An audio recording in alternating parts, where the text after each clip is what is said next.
नमस्कार विद्यार्थी मित्रांनो, शैक्षणिक वर्ष 2021-22 मध्ये इयत्ता 12वीच्या माझ्या पहिल्या व्याख्यानामध्ये मी आपल्या सर्वांचं हार्दिक स्वागत करतो. आणि त्याचवेळी 12वीचं हे वर्ष आपल्या आयुष्याच्या दृष्टिकोनात एक महत्त्वाचं वर्ष असल्यामुळं या वर्षासाठी आपल्याला हार्दिक शुभेच्छा देतो. यावर्षी आपण जास्तीत जास्त चांगल्या पद्धतीने अभ्यास करून 12वी HSC बोर्डाची जी परीक्षा असते त्या परीक्षेमध्ये उत्तम गुण प्राप्त करून आपल्या उज्ज्वल आयुष्यासाठी चांगल्या अभ्यासक्रमाला, चांगल्या महाविद्यालयामध्ये प्रवेश मिळवावा अशी अपेक्षा मी या ठिकाणी व्यक्त करतो. इयत्ता 12वीचं माझं या नवीन शैक्षणिक वर्षामधलं पहिल्या व्याख्यानाला मी आज या ठिकाणी सुरुवात करतो आहे. तुम्हाला माहितीच आहे विद्यार्थी मित्रांनो की मी आपल्या पीक विज्ञान या अभ्यासक्रमामधील पेपर 3 या विषयाचे सैद्धांतिक आणि प्रात्यक्षिक दोन्ही तास किंवा दोन्ही अभ्यासक्रम घेत आहे. आपल्या या पेपर 3चा कोड क्रमांक तुम्हाला गेल्या वर्षी 11वीमध्येच माहिती झालेला आहे, तो आहे LC. आणि या वर्षीच्या पेपर 3चं जे नाव आहे ते नाव शेती व्यवस्थापन, विपणन आणि वनशेती असं आहे. याला इंग्रजीमध्ये आपण farm management, marketing and agro forestry असं म्हणतो. या अभ्यासक्रमाचं जी निर्मिती आणि पाठ्यपुस्तकाची निर्मिती या दोन्हीमध्ये माझा सहभाग होता हे यापूर्वीच मी तुम्हाला सांगितलेलं आहे. पाठ्यपुस्तक लेखन समिती जी आहे आपली 11वी 12वी पेपर 1, पेपर 2 आणि पेपर 3 या तिन्ही विषयाच्या पाठ्यपुस्तक लेखन समितीवर मी समन्वय अर्थात चेअरमन म्हणून काम केलं होतं. त्याचबरोबर आपल्या अभ्यासक्रम निर्मितीसाठी सुद्धा मी सहनिमंत्रक अर्थात उपाध्यक्ष म्हणून अभ्यास मंडळावर काम केलेलं होतं. तर कृषी व पशु विज्ञान अभ्यास मंडळ जे तुमच्या स्क्रीनवरती आता दिसतं आहे, या अभ्यास मंडळाच्या वतीनं आपल्या पीक विज्ञान इयत्ता 11वी 12वी थेअरी आणि प्रॅक्टिकल म्हणजेच सैद्धांतिक आणि प्रात्यक्षिक या दोन्हीचा अभ्यासक्रम आम्ही तयार केला होता. आणि या कमिटीवरती सहनिमंत्रक अर्थात उपाध्यक्ष म्हणून मी काम पाहिलेलं होतं. त्याचवेळी या सर्व विषयाची पुस्तकं करण्याची जी कमिटी, त्या कमिटीवरती समन्वयक अर्थात अध्यक्ष चेअरमन म्हणून मी काम पाहिलेलं होतं.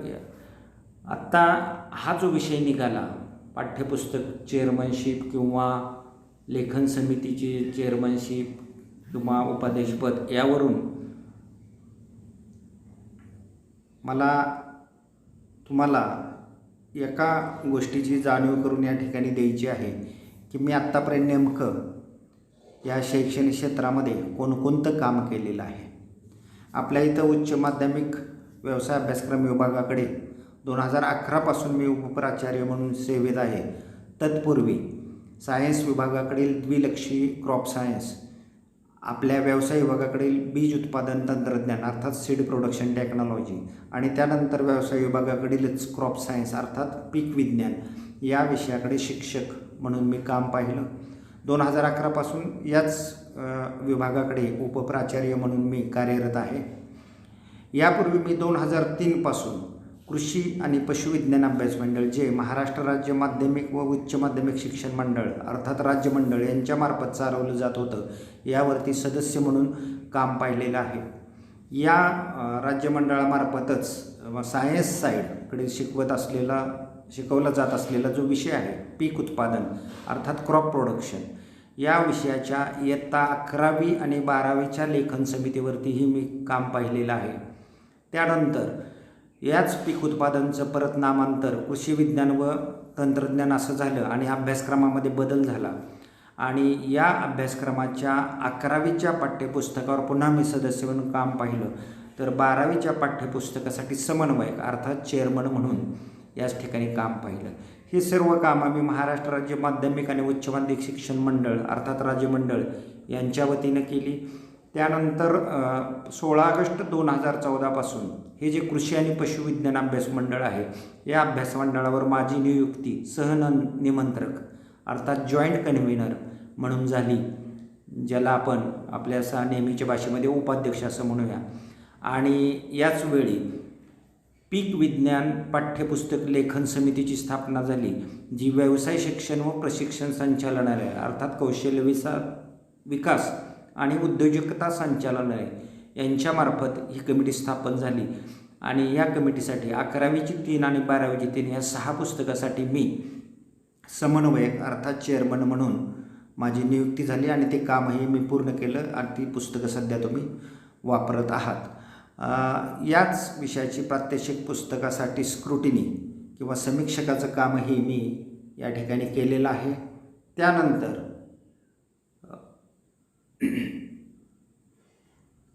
2018 पासून अभ्यास मंडळं ही महाराष्ट्र राज्य माध्यमिक व उच्च माध्यमिक शिक्षण मंडळ यांच्याकडून स्थानांतर होऊन ती बालभारती अर्थात महाराष्ट्र राज्य पाठ्यपुस्तक निर्मिती व अभ्यासक्रम संशोधन मंडळ यांच्याकडे देण्यात आली. आणि या ठिकाणी सुद्धा मी कृषी विज्ञान आणि तंत्रज्ञान या विषयाच्या विषय समितीवरती निमंत्रक म्हणून काम पाहिलं.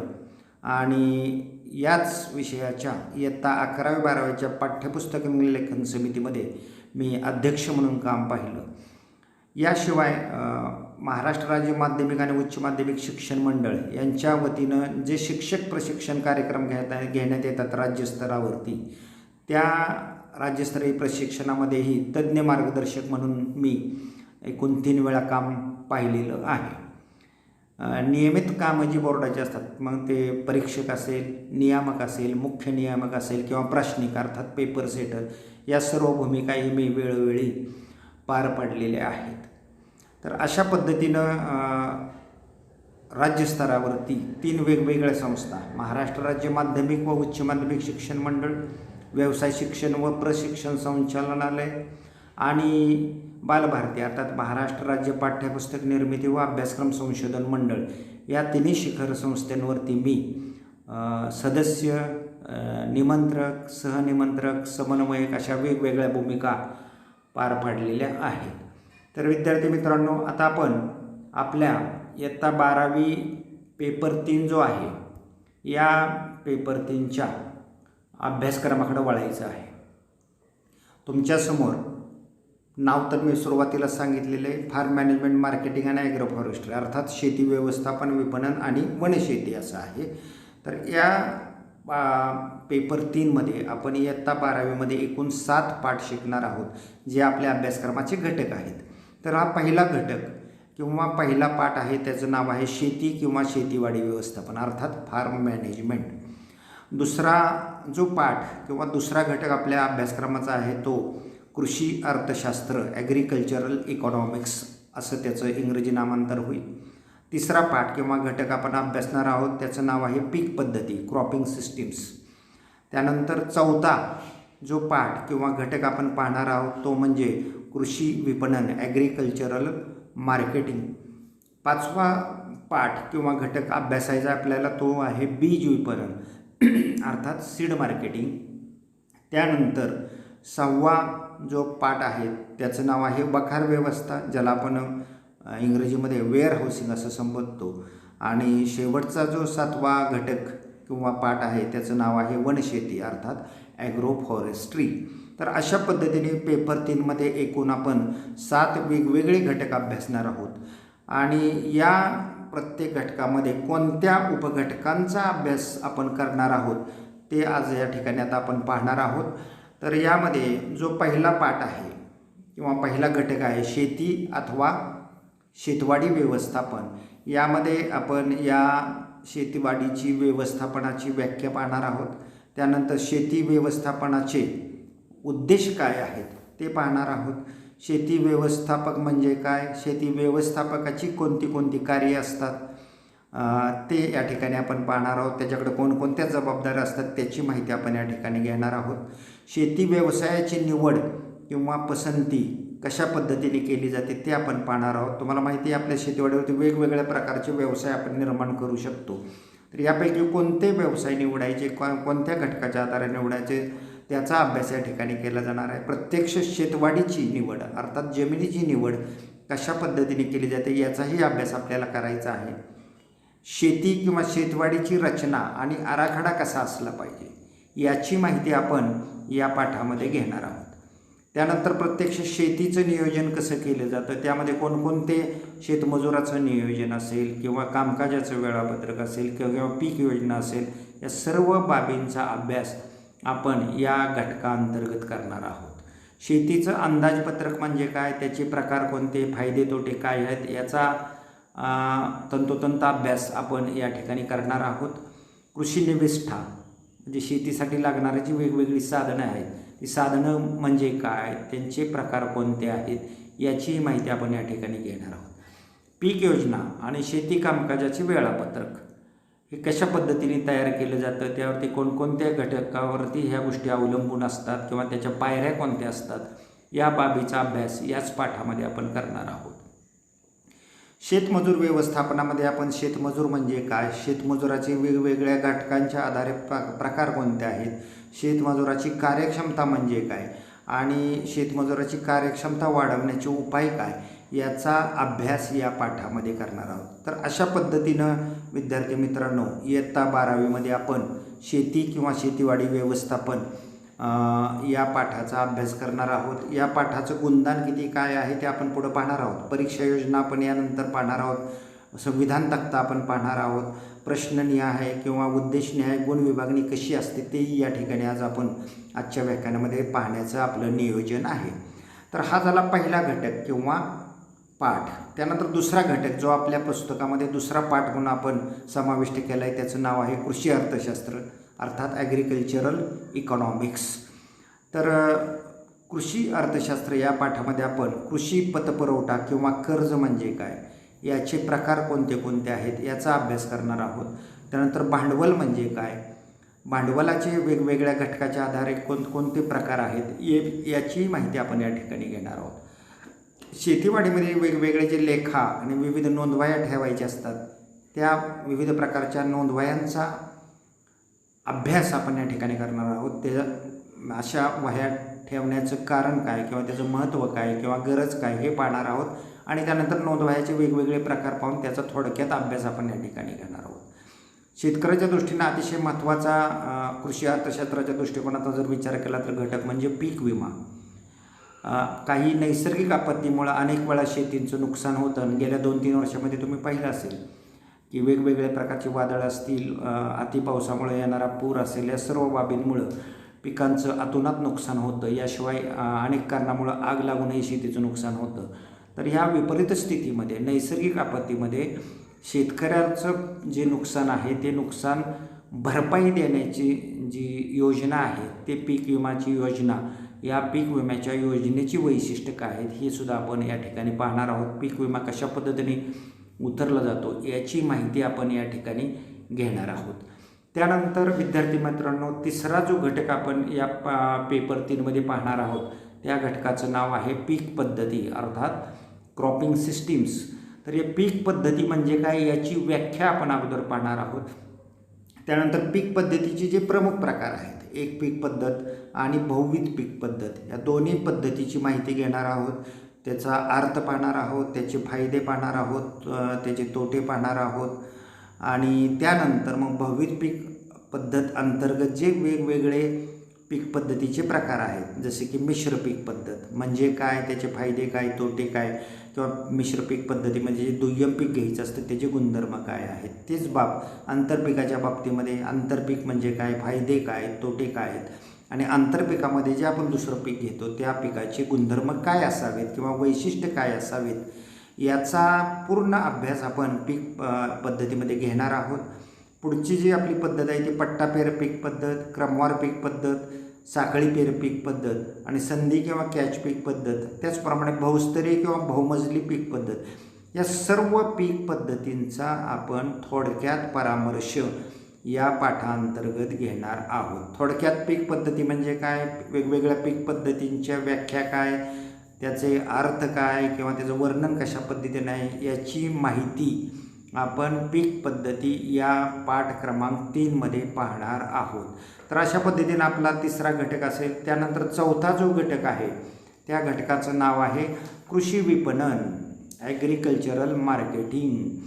जसं पीक उत्पादनाला महत्त्व आहे तसं कृषी विपणनाला सुद्धा फार मोठं महत्त्व आहे. कारण शेतकऱ्याने उत्पादित केलेला माल योग्य वेळी योग्य बाजारपेठेत जर नाही पोचला तर त्याला चांगला दर किंवा मालाला भाव मिळत नाही आणि मग त्याचं आर्थिक नुकसान होण्याची शक्यता असते. या दृष्टिकोनातून विचार करता कृषी विपणन हा पाठ, यामध्ये आपण कृषी विपणन म्हणजे काय याची व्याख्या पाहणार आहोत. त्यानंतर कृषी विपणन कार्यक्षमरित्या होण्यासाठी काही पूर्वापेक्षित सुविधा आहेत किंवा ज्याला आपण पायाभूत सुविधा म्हणूया, त्या सुविधा कोणत्या आहेत, त्या कोणत्या सुविधा आपण निर्माण अगोदर केल्या पाहिजेत. त्यानंतर कृषी विपणनाची एकंदरीत कार्यपद्धती किंवा कार्यप्रक्रिया काय असते याची माहिती आपण घेणार आहोत. कृषी बाजारपेठ म्हणजे काय आपण ते पाहणार आहोत. कृषी बाजारपेठाची वेगवेगळ्या घटकाच्या आधारे 10 ते 11 वेगवेगळे घटक आहेत. ज्या घटकांच्या आधारे आपण बाजारपेठेच्या प्रकाराची यादी पाहणार आहोत, त्याची उदाहरणंसुद्धा पाहणार आहोत. आणि मग शेतकरी त्या कोणत्या बाजारपेठेचा वापर कोणत्या वेळी करू शकेल याची माहिती याच्यामध्ये आपल्याला पाहता येईल. कृषी विपणनाची कार्य त्याचाही थोडक्यात अभ्यास आपण करणार आहोत. आणि कृषी संवाद, ॲग्रिकल्चरल कम्युनिकेशन या पाठामध्ये आपण जे कृषी विस्तार पद्धती आहेत त्या कृषी विस्तार पद्धतींचा अभ्यास करणार आहोत. आणि कृषी संवादाच्या जे वेगवेगळ्या पद्धती आहेत त्या वेगवेगळ्या पद्धतींचा अभ्याससुद्धा या ठिकाणी करणार आहोत. तर अशा पद्धतीनं आपल्या पेपर 3मधील जो चौथा घटक किंवा चौथा पाठ जो आहे तो म्हणजे कृषी विपणन, त्याचा आपण अभ्यास करणार आहोत. आपल्या पेपर 3मधला जो 5वा घटक किंवा 5वा पाठ आहे त्याचं नाव आहे बियाणे विपणन, सीड मार्केटिंग. तर ॲग्रिकल्चर मार्केटिंगमधून विपणन सीड मार्केटिंग किंवा बियाणे विपणन हा जो भाग आहे हा आपण थोडासा डिटेलमध्ये जाऊन तो शिकणार आहोत. यामध्ये आपण पहिल्यांदा बीज विपणन किंवा बियाणे विपणन म्हणजे काय त्याची व्याख्या पाहणार आहोत.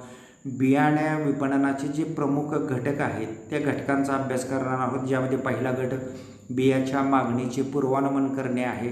पूर्वानुमान करणे म्हणजे काय, हे पूर्वानुमान करत असताना कोणकोणते घटक अभ्यासले पाहिजेत, पूर्वानुमानासाठीचे फायदे काय आहेत पूर्वानुमानाचे, त्याचाही अभ्यास आपण या पाठामध्ये करणार आहोत. सीड मार्केटिंग किंवा बियाणे विपणनाची जी रचना आहे किंवा संघटना आहे, ऑर्गनायझेशन आहे, त्याचा अभ्यास आपण करणार आहोत. मध्यवर्ती विपणन विभाग असेल, विभागीय विपणन कार्यालय असतील, विपणन पद्धती असतील, या सर्वांचा अभ्यास या बियाणे विपणन या घटकांतर्गत आपण उपघटक म्हणून करणार आहोत.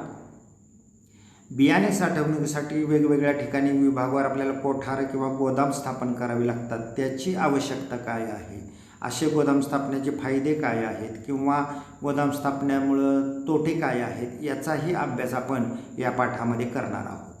बियाणे विक्रीवाढीला चालना देण्यासाठी जी वेगवेगळी माध्यमं असतात, मग ते जी प्रसिद्धी माध्यमं ज्याला आपण म्हणूया विक्रीवाढ होण्यासाठीची, त्या प्रसिद्धी माध्यमांचे सर्व प्रकार आपण या ठिकाणी पाहणार आहोत. ज्यामध्ये लिखित माध्यमं असतील, प्रक्षेपण माध्यमं असतील, बहिस्थ माध्यम असतील किंवा व्यक्तिगत अथवा वैयक्तिक माध्यम असतील, या सर्व माध्यमांचा अभ्यास, त्यांचे फायदे तोटे आपण ह्या पेपर 3च्या 5वा घटक बियाणे विपणन या पाठामध्ये पाहणार आहोत.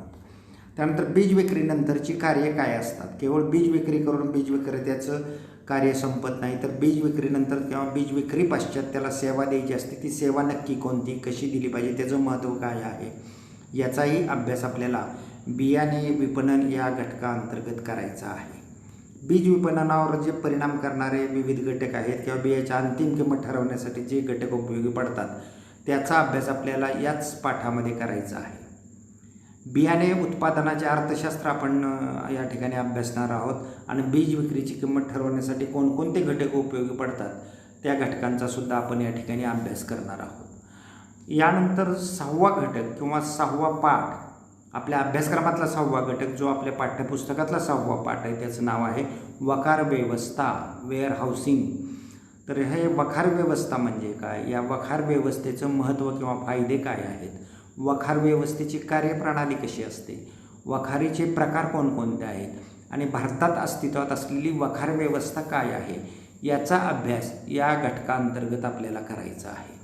आणि त्यानंतर शेवटचा घटक किंवा शेवटचा जो पाठ आपल्या पुस्तकातला आहे तो म्हणजे वनशेती, ज्याला आपण ॲग्रो फॉरेस्ट्री असं इंग्रजीमध्ये म्हणतो. यामध्ये वन म्हणजे काय, वनाच्या शाखा कोणत्या आहेत, वनशेती म्हणजे काय, त्याची व्याख्या काय आहे, वनशेतीची गरज काय आहे किंवा महत्त्व काय आहे, वनशेतीच्या पद्धतींचं वेगवेगळ्या घटकांच्या आधारे वर्गीकरण कसं केलं जातं आणि वनशेतीसाठी मग उपयोगी वृक्ष प्रजाती कोणकोणत्या आहेत, या सर्व बाबींचा अभ्यास आपल्याला वनशेती या घटकांतर्गत करायचा आहे. त्यासाठी वनशेती हा पाठ आपल्या पाठ्यपुस्तकावर समाविष्ट केलेला आहे. विद्यार्थी मित्रांनो, ह्या पेपर 3मध्ये जे पाठ परीक्षा योजना आहे ती परीक्षा योजना कशी आहे ते आपण पाहणार. साधारणतः तिन्ही पेपरची योजना या ठिकाणी दिलेली ती समानच आहे. पेपर 1 असो, 2 असो किंवा 3 असो. तर 80 मार्काचा आपल्याला सैद्धांतिक किंवा लेखीचा भाग असेल आणि या परीक्षेसाठी आपल्याला 3 तासाचा वेळ असतो. 80 मार्काची तुमची एकूण बोर्डाची प्रश्नपत्रिका असेल ते सोडवण्यासाठी तुम्हाला 3 तासाचा वेळ असेल. प्रॅक्टिकल परीक्षा स्वतंत्रपणे 80 मार्काची होईल, त्यासाठी तुम्हाला 3 तासाचा वेळ असेल. त्यानंतर उर्वरित प्रात्यक्षिक एकूण 120 मार्काचं असतं, त्यापैकी 80 मार्काची परीक्षा प्रत्यक्ष होईल. उर्वरित 40 मार्क तुम्हाला वार्षिक कामकाज म्हणजे वर्षाची तुमची हजेरी आणि वर्षाचं तुम्ही केलेलं जे कामकाज आहे त्याच्यावर आधारित केले जाईल. उन्हाळ्याच्या सुट्टीमध्ये ऑन दी जॉब ट्रेनिंग हा प्रकार आपण करत असतो, जो यावर्षी कोरोनामुळे आपल्याला करता आला नाही. मात्र त्याऐवजी आपण ज्यावेळी तुम्ही प्रत्यक्ष शाळेत येतात तेव्हा पीक क्षेत्रावर आपण काही मशागतीची कामं करून घेणार आहोत आणि त्या आधारे ऑन दी जॉब ट्रेनिंगचं गुणदान जे आहे ते तुम्हाला दिलं जाणार आहे. तुम्हाला प्रोजेक्ट वर्कसाठी 10 गुण आहेत आणि ज्या शैक्षणिक भेटी वर्षभरात आपण देणार आहोत त्या भेटीच्या उपस्थितीसाठी आणि अहवाल लेखनासाठी 10 गुण आहेत. एकूण अशा पद्धतीने 200 गुणाची परीक्षा होती. मात्र तुमच्या गुणयादीवरती मार्कलिस्टवरती त्याचं कन्व्हर्जन 100 पैकी असं केलं जातं. 100 mark paper 1, 100 mark paper 2, 100 mark paper 3, इंग्रजी, मराठी आणि पायाभूत अभ्यास प्रत्येकी 100 गुण. आणि मग पर्यावरण, जलसुरक्षा आणि पर्यावरण आणि आरोग्य व शारीरिक शिक्षण यासाठी तुम्हाला ग्रेड दिले जातात. तर अशा पद्धतीनं एकूण परीक्षा व्यवस्थेसाठीची गुणदान योजना तुमच्यासाठी असते. Farm management, marketing, agro forestry हे आपलं पेपर 3चं नाव आहे, ज्याला आपण शेती व्यवस्थापन, विपणन आणि वनशेती असं मराठीमध्ये म्हणतो. तर याच्यामध्ये फार्म मॅनेजमेंट किंवा पहिला जो घटक आपण बघितला शेतीवाडी व्यवस्थापन, त्यासाठी तुम्हाला 26 गुणाचे प्रश्न येतात. कृषी अर्थशास्त्र, फार्म इकॉनॉमिक्स, त्यासाठी तुम्हाला 8 गुणाचे प्रश्न येतात. त्यानंतर पीक पद्धती, तिसरा पाठ आहे, त्याच्यावरती 14 गुणांचे प्रश्न असतात. कृषी विपणन, ॲग्रिकल्चर मार्केटिंग, यावरती 20 गुणांचे प्रश्न असतात. बीज विपणन किंवा सीड मार्केटिंग 26 गुण, वेअर हाऊसिंग किंवा वखार व्यवस्था 12 गुण आणि वनशेती किंवा ॲग्रो फॉरेस्ट्री 14 गुण. असे एकूण तुमची 120 गुणाची प्रश्नपत्रिका निघते. त्यापैकी 80 गुणाचे प्रश्न तुम्हाला सोडवायचे असतात. 40 मार्कच तुम्हाला ऑप्शनमध्ये असतात. म्हणजे 120 मार्काची प्रश्नपत्रिका तुम्ही सोडवल्यानंतर तुम्हाला 80 पैकी गुणदान होतं. 40 मार्काचा जो ऑप्शनचा बेनिफिट आहे तो तुम्हाला या ठिकाणी मिळतो. उद्देशनिहाय जी प्रश्नपत्रिका बोर्डाची असते ती उद्देशनिहाय मार्काचं विभागणी कशी असते ते आपण पाहूया.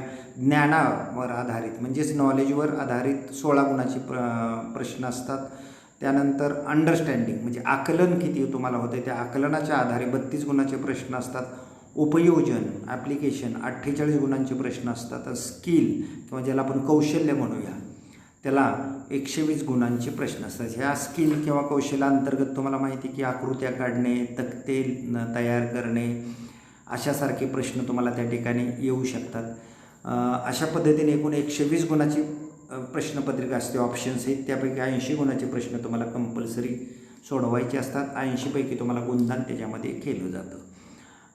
Question wise distribution of marks जेपासून तो प्रश्ननिहाय तुमची गुणाची विभागणी प्रश्नपत्रिकेत कशी असते ती आता आपण पाहणार आहोत. प्रश्ननिहाय विभागणी करत असताना आपल्याला ऑब्जेक्टिव्ह स्वरूपाचे 16 मार्काचे प्रश्न असतात. त्यातला पहिला प्रश्न आपण पुढं प्रश्नपत्रिका बघणार आहोत. गाळलेल्या जागा असतील, जोड्या जुळवा असतील किंवा चुकी बरोबर. लघुउत्तरी प्रश्न हे 72 मार्काचे असतात आणि दीर्घोत्तरी प्रश्न हे 32 मार्काचे असतात. ॲक्च्युली बोर्ड परीक्षेचा जो आराखडा आहे प्रश्नपत्रिकेचा, तो आराखडा आता आपण पाहूया. हा आराखडा ठरलेला असतो, याच्यामध्ये कोणताही बदल राहत नाही. 79 गुणाची प्रश्नपत्रिका तुम्हाला थेअरी किंवा सैद्धांतिक च्या परीक्षेसाठी असते. त्यासाठी गुण 80 आणि वेळ 3 तासाचा असतो. अर्थात हा पेपर 1, 2, 3ला सेम पद्धतीचा आराखडा तुम्हाला प्रश्नपत्रिकेचा असतो. तर यामध्ये प्रश्न पहिला 6 गुणाला 6 तुम्हाला गाळलेल्या जागा असतात. ते योग्य पर्याय निवडून खालील विधाने पूर्ण करा असं त्याचं शीर्षक आहे. प्रत्येक विधानाला तुम्हाला 4 पर्याय दिलेले असतात. 4 पैकी एक पर्याय तुम्ही निवडायचा, तो पर्याय लिहून वाक्य पूर्ण लिहायचं आणि जो पर्याय तुम्ही भरलेला आहे किंवा गाळलेली जागा भरलेली आहे ती अधोरेखित किंवा अंडरलाईन करायची. अशा पद्धतीने हा प्रश्न सोडवायचा असतो. प्रश्न पहिला ब जो असतो तो खालील जोड्या जुळवा 5 मार्काला 5 अटेम्प्ट असतात. 5 उपप्रश्न या ठिकाणी असतात. अ गटातील जे तुम्हाला शब्द दिलेले आहेत ते पूर्ण तुम्ही लिहायचे आणि त्याच्यासमोर ब गटातील कोणता शब्द जुळतो तो त्या ठिकाणी लिहायचा आहे. तर हे 5 गुणासाठी असतात. आणि मग प्रश्न पहिला क हा सुद्धा पुन्हा 5 गुणाचा असतो. चूक की बरोबर लिहा. या ठिकाणी तुम्ही फक्त उपप्रश्नाचा आकडा टाकून चूक किंवा बरोबर एवढं लिहिले तरी इनफ आहे. मात्र गाळलेल्या जागा पूर्ण वाक्य लिहायचं आहे आणि गाळलेल्या जागा अधोरेखित करायची. जोडी जुळवेसुद्धा पूर्णपणे जोडी जुळवून लिहायची आहे. तिथं उपघटकांचे क्रमांक टाकायचे नाही, तर पूर्णपणे अ घटकातला पहिला आकडा समजा इथं काय आहे तो आकडा पूर्णपणे तिथं तो शब्द लिहायचा आहे आणि त्याचं उत्तर ब गटातून जे असेल ते समोर डॅश मारून लिहायचं आहे. तिथं तुम्ही असं नाही लिहायचं की 1 त्याचं उत्तर डॅश मारून क. तर 1ला जे असेल ते क मध्ये लिहिलं पाहिजे. म्हणजे कचं संपूर्ण ओळ तुम्ही त्या ठिकाणी जी असेल ती त्या ठिकाणी लिहिली पाहिजे. उदाहरणार्थ आता तुम्हाला या ठिकाणी पेपर 3 जे आहे, पेपर 3मध्ये अनेक प्रकारचे तुम्हाला जोड्या जुळवासाठी प्रश्न आहेत. तुमच्यासमोर पाठ्यपुस्तकंसुद्धा आम्ही तयार करून दिलेली आहेत. ती तुम्ही झेरॉक्स करून ती घ्यायची आहेत. तुम्ही कुठल्याही ठिकाणी घेऊ शकता. PDF तुमच्या ग्रुपवरती आपण पाठवलेला आहे. तर त्याच्या आधारे तुम्ही अशा पद्धतीनं पुस्तकं घेऊन त्याचा अभ्यास करायचा आहे. इथं जोड्या जुळवाचं उदाहरण द्यायचं झालं, समजा अ गटातला 1 मध्ये प्रक्षेपण माध्यम असेल आणि ब गटात कुठंतरी क मध्ये रेडिओ लिहिलं असेल, तर 1 आकडा टाकून तुम्ही प्रक्षेपण माध्यम लिहायचं आणि डॅश मारून त्याच्या पुढं रेडिओ असं लिहायचं किंवा 1 आणि क असं उत्तर त्या ठिकाणी लिहायचं नाही. चुकी बरोबरमध्ये मात्र तुम्ही उपप्रश्नाचा आकडा टाकून चूक किंवा बरोबर आहे हे लिहिलं तरी चालेल. तर अशा पद्धतीनं हा पहिला प्रश्न असतो तो 16 मार्काचा असतो. त्यानंतर दुसरा जो प्रश्न आहे तो प्रश्न आपल्याला थोडक्यात उत्तराले असतो. कोणतेही 8 सोडवायचे असतात आणि 12 पैकी सोडवायचे असतात. तर 12 पैकी इथं तुम्ही जर पाहिलं तर इथं समोर आहे एकूण 12 पैकी 8 प्रश्न सोडवायचे 16 मार्काला आणि प्रत्येक उपप्रश्नाला 2 मार्क आहे. या ठिकाणी मग व्याख्या लिहा, अर्थ सांगा, उदाहरणे लिहा, कोणतेही 2 फायदे लिहा, 2 तोटे लिहा. अशा पद्धतीचे थोडे उत्तर असलेले किंवा छोटे उत्तर असलेले आपल्याला प्रश्न विचारले जातात. व्याख्या लिहायची असेल तर 2 मार्काला विचारली जाईल. 2 कोणती उदाहरणं विचारली जातील. उदाहरणार्थ मिश्ररूपिक पद्धतीची 2 उदाहरणं लिहा, तर 2 उदाहरणं लिहायला 2 मार्क असतील. कोणताही उपप्रश्न तुम्हाला अर्ध्या मार्कापेक्षा कमी मार्काचा नसतो. समजा आंतरपीक पद्धतीचे फायदे लिहा, तर इथे 4 फायदे अपेक्षित असतील तर प्रत्येक फायद्याला अर्धा गुण असेल. मात्र अर्ध्यापेक्षा कमी गुण असणार नाही. तुम्हाला आंतरपीक पद्धतीचे 6, 7, 8 फायदे जरी पुस्तकात दिलेले असले तर त्यातले किमान 4 फायदे तुम्ही या ठिकाणी लिहिली पाहिजेत. कारण अर्ध्या मार्कापेक्षा कमी गुण कुठेही नसतो, लक्षात ठेवायचं. ज्या ठिकाणी कोणतेही 2 कोणतेही 3 असं विचारलं जात नाही त्या ठिकाणी किमान 4 मुद्दे त्या ठिकाणी असणारे 2 मार्काला याचा हिशोब करून तुम्ही उत्तर लिहायला हरकत नाही. शक्यतो पूर्ण उत्तर लिहावंच. परीक्षक त्यामध्ये त्यातले 4 बरोबरचे घटक तपासून त्याला गुणदान करू शकेल. प्रश्न तिसरा हा लघुउत्तरी प्रश्न असतो. कोणतेही 4 सोडवायचे 6 पैकी. या ठिकाणी 2 तुम्हाला ऑप्शन उपप्रश्न असतात, प्रत्येकाला 4 मार्क असतात. तसंच चौथा प्रश्नही असतो. यामध्ये वर्णनात्मक स्वरूपाचे प्रश्न असतात, लघुउत्तरी स्वरूपाचे प्रश्न असतात. फायदे लिहा, तोटे लिहा, वर्णन करा, थोडक्यात माहिती लिहा, अशा पद्धतीचे प्रश्न, आर्थिक उपयोग लिहा, जमिनीची माहिती लिहा, असं काही तुमच्या सिलेबसच्या अनुषंगाने या ठिकाणी ते प्रश्न असतात. आणि त्यानंतर 5वा प्रश्न असतो तो दीर्घोत्तरी प्रश्न असतो. 8 मार्काला अ आणि ब असे असतात आणि दोन्ही प्रश्नाला पर्याय आहे. 5 अला एक पर्याय आहे आणि 5 बला एक पर्याय आहे आणि ह्या पर्यायापैकी एक प्रश्न तुम्हाला त्या ठिकाणी सोडवायचा असतो. त्यानंतर या ठिकाणी शेवटचा जो भाग आहे आजच्या व्याख्यानातला तो म्हणजे ब्ल्यूप्रिंट अर्थात संविधान तक्ता. प्रत्येक जे तुमचा धडा आहे किंवा पाठ आहे किंवा घटक आहे त्या घटकाला किती मार्क आहेत हे मगाशी आपण पाहिलं.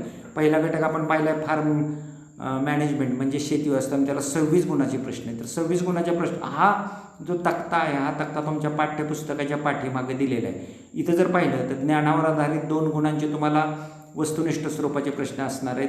2 गुणाचा एक प्रश्न हा थोडक्यात उत्तर द्यायला असणार आहे. त्याच्यानंतर आकलनावर आधारित 2 गुणाचे 2 प्रश्न असणार आहेत आणि या पाठावरती तुम्हाला 8 गुणाचा एक प्रश्न हा आकलनावर आधारित असेल आणि 8 गुणाचा दुसरा प्रश्न हा उपयोजनावर आधारित असेल. 4 गुणाचा एक प्रश्न हा लघुउत्तरी प्रश्न असेल. एकूण तुम्हाला या पाठावरती 26 गुण या ठिकाणी दिले या 26 गुणाचे प्रश्न या पाठावरती विचार. अशाच पद्धतीनं दुसरा कृषी अर्थशास्त्र याच्यावरती तुम्हाला ज्ञानावर किती गुणदान आहे, आकलनावर किती गुणदान आहे, उपयोजनावर किती गुणदान आहे आणि कौशल्यावरती किती गुणदान आहे याचा या तक्त्यामध्ये उल्लेख केलेला आहे. याच्यामध्ये बाहेर कंसाच्या बाहेर जे आहेत ते एकूण गुण आहेत आणि कंसामध्ये जी संख्या आहे ती प्रश्नांची संख्या आहे. इथं जर पाहिलं समजा तिसरा पाठ घेतला तुम्ही क्रॉपिंग सिस्टीम ज्याला पीक पद्धती आपण म्हणतो, 2 गुणांचे 2 प्रश्न म्हणजे 1 मार्काचे 2 प्रश्न अर्थात पहिला प्रश्न तुमचा असतो वस्तुनिष्ठ स्वरूपाचा त्यामध्ये येतील. 1 मार्काची गळेजागा येईल किंवा जोड्या जुळवा येईल किंवा चुकी बरोबर येईल. तसंच आता इथं आकलनमध्ये 4 मार्काचा एक प्रश्न येईल लघुउत्तरीमध्ये येईल. 4 मार्काचा एक प्रश्न स्किल कौशल्यावर आधारित येईल आणि 2 मार्काचे 2 प्रश्न एकूण 4 गुणाचे प्रश्न जे आहेत ते तुम्हाला थोडक्यात उत्तर द्यामध्ये येतील. अशा पद्धतीनं हे मी आता फारसं तुम्हाला एक्सप्लेन करणार नाही.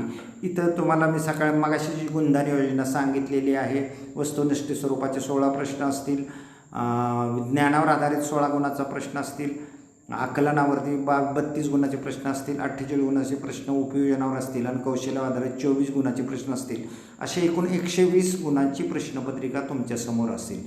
आता हे संविधान तक्ता तुमच्या म्हणजे पाठ्यपुस्तकामध्ये शेवटच्या पानावर दिलं आहे. त्यानुसार तुम्ही तुमच्या अभ्यासाची दिशा ठरवायची आहे. तसेच प्रत्येक पाठाच्या खाली आम्ही तुम्हाला प्रश्न दिले ते प्रश्नसुद्धा ह्या संविधान तक्त्याला अनुसरूनच दिले आहेत. एखाद्या पाठावर 8 गुणाचा प्रश्न विचारला जाणार नसेल तर आम्ही तिथं स्पष्ट लिहिले या पाठावरती 8 गुणाचा प्रश्न विचारला जात नाही, त्यामुळे तो त्या ठिकाणी दिलेला नाही.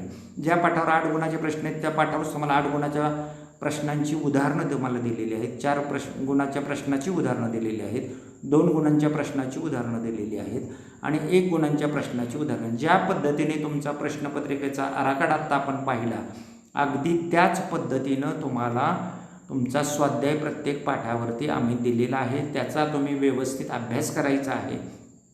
सर्वांनी पेपर 1, पेपर 2, पेपर 3ची पुस्तकं जी PDF आम्ही तुम्हाला पाठवली तुमच्या सोयीने कुठल्याही ठिकाणी त्याची झेरॉक्स काढून पुस्तक तयार करून घ्यायचं आहे. इंग्रजी मराठी पायाभूत अभ्यासाची तयार पुस्तकं जनरल स्टोर्समध्ये मिळतात ती घ्यायची आहेत आणि अभ्यासाला सुरुवातीपासूनच तुम्ही चांगल्या प्रकारे सुरुवात करायची आहे. आजचा अशा पद्धतीने 35 मिनिटाचा तासाची वेळ या ठिकाणी संपलेली आहे. आजच्या या माहितीच्या आधारे सुद्धा तुम्हाला मी 5 गुणाची परीक्षा ऑनलाईन परीक्षा देणार आहे. त्या परीक्षेसाठी नेहमीप्रमाणे मी कोड क्रमांक 50 असा ठेवतो आहे. तो 50 कोड क्रमांक टाकून आपण परीक्षा द्यायची आहे आणि परीक्षा दिल्यानंतर ते सबमिट करायचे आहे किंवा जतन करायचे आहे.